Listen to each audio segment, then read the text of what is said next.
వచ్చారయ్యా. Investigation పూర్తయ్యే వరకు ఎవరిని లోపలికి వదలొద్దు. Okay sir. ఏ హెడ్ ఇన్ఫార్మ్ చేసింది ఎవరు? ఈయనే సార్. మీ పేరేంటి? నా పేరు రామచంద్ర, హైకోర్టులో అడ్వకేట్. మీకు ఈ కుటుంబానికి ఏమిటి సంబంధం? Family friends sir. నాకు ఈ కుటుంబంలోని గీతకి పెళ్లి ఫిక్స్ అయింది. మ్యారేజ్ ఇన్విటేషన్ శాంపుల్ చూపిద్దామని వచ్చాను. లోపలికి వెళ్ళి చూసేసరికి ఏ హెడ్ అందరినీ బయట పంపవయ్యా త్వరగా.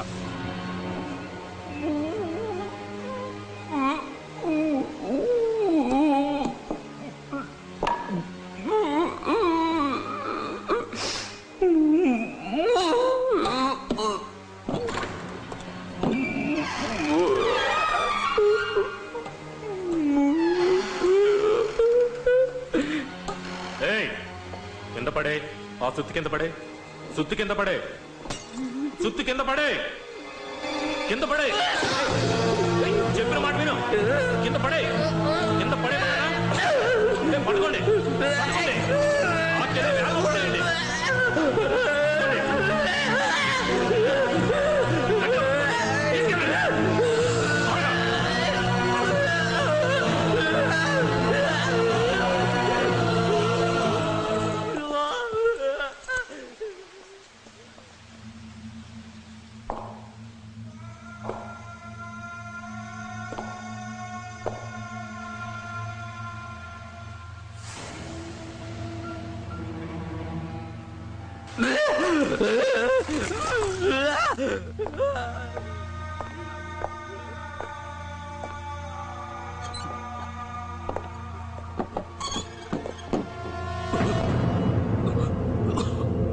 ఏ హెడ్ సార్ త్వరగా రావయ్యా. ఇంకో వస్తాను సార్.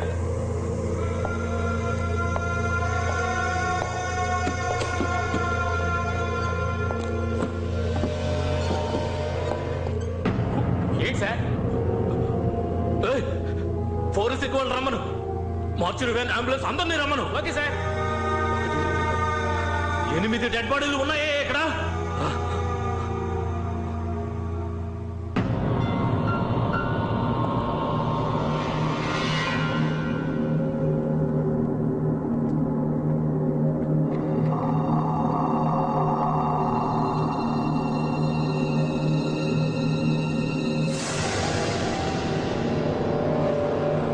ఏ హెడ్ చుట్టుపక్కల ఎంక్వైరీ చేసావా? చేశారు సార్. ఇద్దరు వచ్చారు. ఎవరు వాళ్ళు? రమ్మను.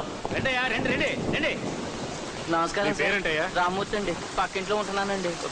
పోలీసులు అంటే భయం అండి. అడిగిన వాడిగా జవాబు చెప్పు. ఈ విషయం నీకు ఎప్పుడు తెలుసు? ఇప్పుడే తెలిసిందండి. ఇక్కడ ఏమైనా శబ్దం వినిపించిందా? అనుమానంగా ఏమైనా కనిపించిందా? అలాంటిది లేదండి. ఈ గొడవ వేరండి. దీని అంతటికీ కారణం దియ్యం సార్. తర్వాత ఈ ఇంట్లో గీతని న్యూస్ చదివే అమ్మాయి చాలా అందంగా ఉంటది. టీవీలో తను చూసి ఒకడు పిచ్చిగా లవ్ చేశాడు. ఎవరతను? ఎవరో ఏంటో తెలీదు. చాలా నాళ్ళ నుంచి ఇబ్బంది పెడుతున్నాడంట. నిశ్చితార్థం రోజున ఇంటికి వచ్చేసాడు సార్. సార్ కుర్రాడు చేసిన అల్లరి ఇంత అంతా కాదు. ఈ ఇంట్లో ఉన్న వాళ్ళందరూ చాలా మంచోళ్ళండి. వాళ్ళు అతనికి ఎంతో నచ్చ చెప్పి చూసారండి. వీళ్ళు ఎంత చెప్పినా వాడు వినిపించుకోలేదండి. అంతేకాదండి, తనకు గానే అమ్మాయి దక్కలేదంటే ఈ కుటుంబంలో వాళ్ళందరినీ నరికెత్తా అన్నాడండి. వాడిని చూస్తే గుర్తుపట్టగలవా? అలా అంటారేంటి? అది చచ్చాడు కదండి. ఆ లాయర్కి ఈ గీతమ్మకి నిశ్చితార్థం జరిగిన రోజునే ఆడెక్కడో ఆత్మహత్య చేసుకున్నాడండి. కానీ ఆడు అన్నట్టుగానే దెయ్యమై వచ్చి ఈ ఇంట్లో ఉన్న పిచ్చోడి మీద వాళ్ళు పగ తీర్చుకున్నాడండి. సార్ ఈ ఇల్లేం కలిసి రాదు. నెంబర్ చూడండి, 13. పక్కింట్లో 8 మంది ప్రాణాలు కోల్పోయారు. అది నీకు కనబడలేదు, కానీ దెయ్యం నీకు కనిపించిందా?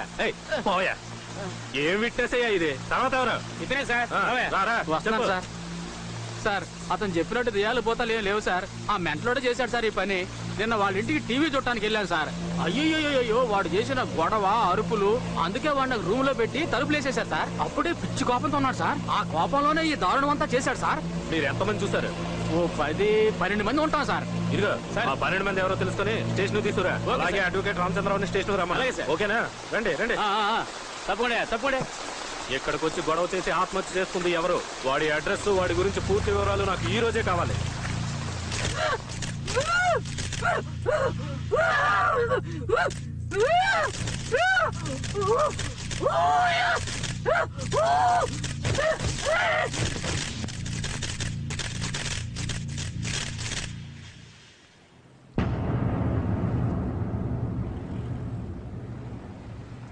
ఎంత ఘోరం జరిగింది. అతను అరెస్ట్ చేశారు సరే, కానీ ఇక్కడ చూసాం ఇంక ఇంట్రెస్టింగ్ విషయం. అతని కోర్టుకి తీసుకువెళ్ళేటప్పుడు అతని కోసం ఒక లాయర్ హాజరయ్యారు. ఆయన పేరు మిస్టర్ రామచంద్రరావు. ఈ రామచంద్రరావుకి గీతకే ఎంగేజ్మెంట్ జరిగింది. అయ్యా తాంబూలాలు మార్చుకోండి. గీత నీకేం కావాలి? ఎందుకు ఇంటికి వచ్చి గొడవ చేస్తున్నావు? ఈ నిశ్చితార్థం జరగకూడదు సార్. ఏంటి వాగుతున్నావురా?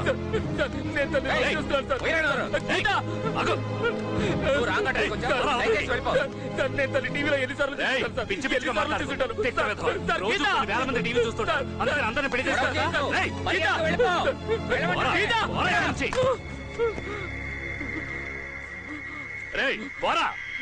వెళ్ళమని చెప్తున్నాను కదా. నేను మీతో మర్యాదగానే మాట్లాడతాను. గీతను కనుక నాకు ఇచ్చి చేయలేదు, ఒక్క రోజుల్లో మొత్తం కుటుంబాన్ని వేసేస్తారా, నరికేస్తాను. ఒక్కటి కూడా వదల్లో.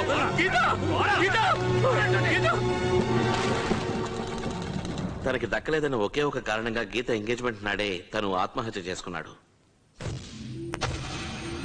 వీడెవడో సరైన క్రాక్ లాగా ఉన్నాడు రా. గీత లేకపోతే సంగీత, దీనికోసం సూసైడ్ చేసుకుంటారా ఏంటి? ఈ హత్యలన్నిటికీ కారణము ఆత్మహత్య చేసుకున్నటువంటి ఆ యువకుడి ఆత్మేనని చుట్టుపక్కల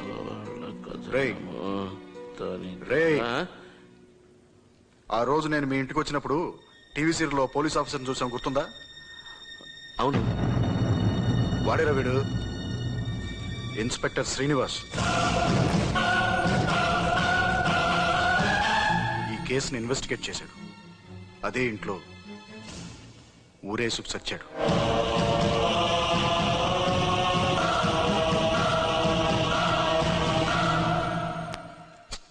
శివ, ఏమీ అర్థం అవట్లేదు. నాకు మాత్రం క్లియర్గా అర్థమైంది. వీళ్ళందరిలోకి ప్రాణంతో ఉన్నది ఒక్కరే, ఆ లాయర్ రామచంద్రరావు. మనం వెళ్ళి ఆయన కలిసామనుకో, ఎగ్జాక్ట్ గా ఏం జరిగిందో మనకు తెలుస్తుంది. ఏమంటావ్? I think you're right. ఆ లాయర్ని కనిపెట్టే బాధ్యత నాది. పద.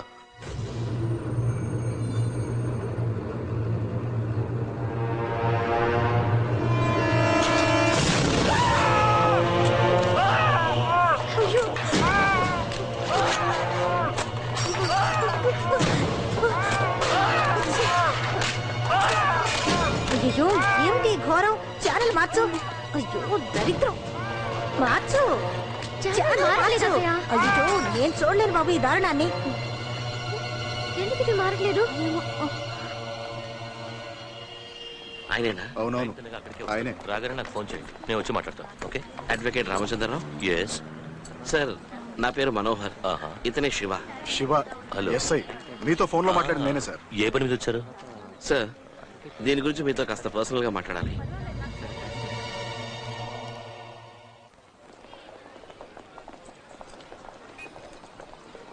చెప్పండి, మీరు ఆ కేసు గురించి ఏం తెలుసుకోవాలి? శంకరం ఎందుకు సార్ తన సొంత కుటుంబాన్నే చంపేశాడు?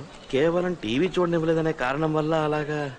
లేదు, శంకరం ఈ హత్య చేసే అవకాశమే లేదు. నాకు ఆ కుటుంబం ఎన్నో ఏళ్లుగా తెలుసు.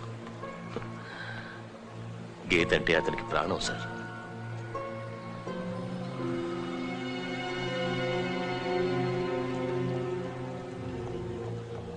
ఆ రోజు అక్కడికి ఇంకెవడో వచ్చాడు. సుత్తితో అందరినీ కొట్టి చంపేసి ఆ సుత్తిని అక్కడే పడేసి విడిపోయాడు. శంకరం మధ్యస్థిమితం లేని మనిషి, ఆ సంగతి నాకు తెలుసు. అన్నం పుణ్యం తెలియని అతను డెడ్ బాడీని కౌగిలించుకుని ఏడ్చాడు. ఒంటి నిండా రక్తం అంటుకుంది. నేను చూసేటప్పటికి కూడా అతని కోపం అంతా ఆ టీవీ మీదే ఉంది సార్. టీవీ మీదే ఉంది.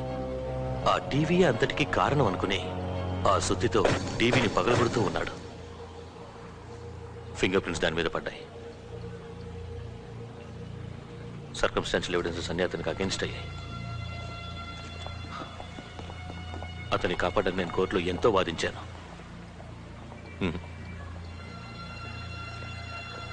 కేసు ఓడిపోయాను. I lost it. శంకరం ఇప్పుడు ఎక్కడ ఉన్నాడు? గవర్నమెంట్ మెంటల్ హెల్త్ కేర్ హాస్పిటల్లో ఉన్నాడు. అవును, అడ్వకేట్ రామచంద్రరావు గారు మీ గురించి చెప్పారు. థ్యాంక్స్. శంకరం ఇక్కడే ఉంటున్నాడా? చాలా సంవత్సరాలుగా, కానీ ఈ మధ్యనే సింగిల్ సెల్లో ఉంచుతున్నాం. For 30 years he's been a model patient. మా చికిత్సలో భాగంగా పేషెంట్కు రోజు 1 గంట సేపు టీవీ చూపిస్తాం.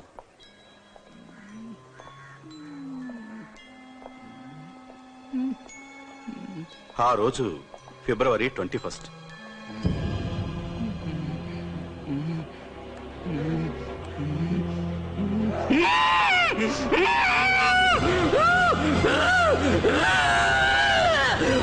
ఏమైందో తెలీదు, టీవీ చూస్తూ సడన్ గా వైలెంట్ అయ్యాడు.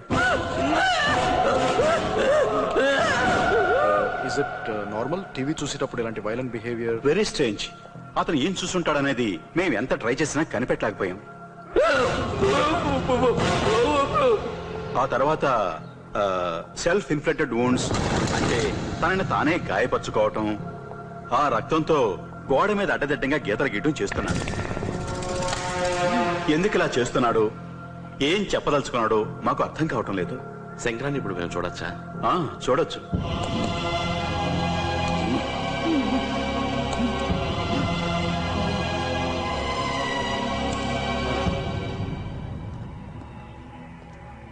శంకరం,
Mano,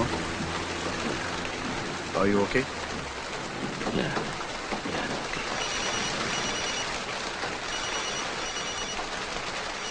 ప్రియా ఉంది. హలో ప్రియా, ఏం చెప్పు. ఎక్కడున్నారు?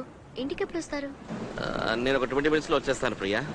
రే రే రే, ఇవాళ సీరియల్లో ఏం జరిగిందో అడుగు. ప్రియా ఒక నిమిషం కట్ చేయకు. ఈరోజు టీవీ సీరియల్లో ఏం వచ్చింది, ఏం జరిగింది? ఏంటి మీకు ఇలా సీరియల్ పిచ్చి పట్టింది? మాకంటే పాడైపోయారు. రే రే రే, స్పీకర్ ఫోన్ ఆన్ చేయి. ప్రియా ఒక నిమిషం ఇలా చూడు, అదంతా పక్కన పెట్టు. ముందు ఈ రోజు టీవీ సీరియల్లో ఏం జరిగిందో చెప్పు. అయ్యో మనో, ఇవాళ సీరియల్ చాలా ఘోరంగా ఉంది, ఇక మేము చూడం.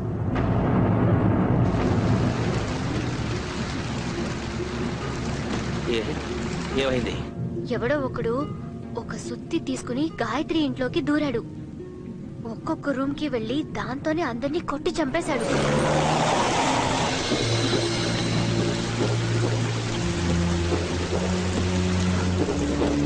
ప్రియా, హంతకుడు ఎవరైనా చూపించారా?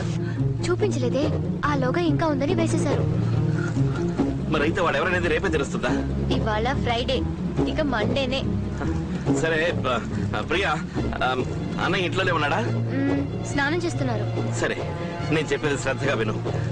ప్రియా, ఇంట్లో ఉన్న తలుపులు కిటికీలు అన్ని జాగ్రత్తగా లాక్ చేసుకో.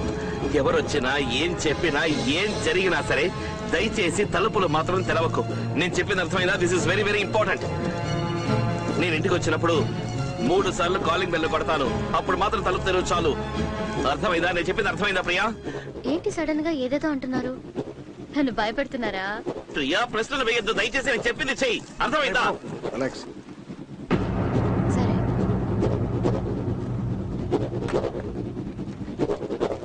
శివ, ఎవడో ఒకడు మా ఇంటికి రాబోతున్నాడు. మా ఇంట్లో ఉన్న వాళ్ళందరినీ చెప్పబోతున్నాడు. శివ, రైట్ రైట్, నువ్వు ఈ కార్ తీసుకుని డైరెక్ట్ ఇంటికి వెళ్తా. నేను పోలీస్ స్టేషన్ వెళ్ళి మీ ఇంటి చుట్టూ ఫుల్ బందోబస్తు ఏర్పాటు చేస్తాను.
ఏమైంది ఏమైంది మనో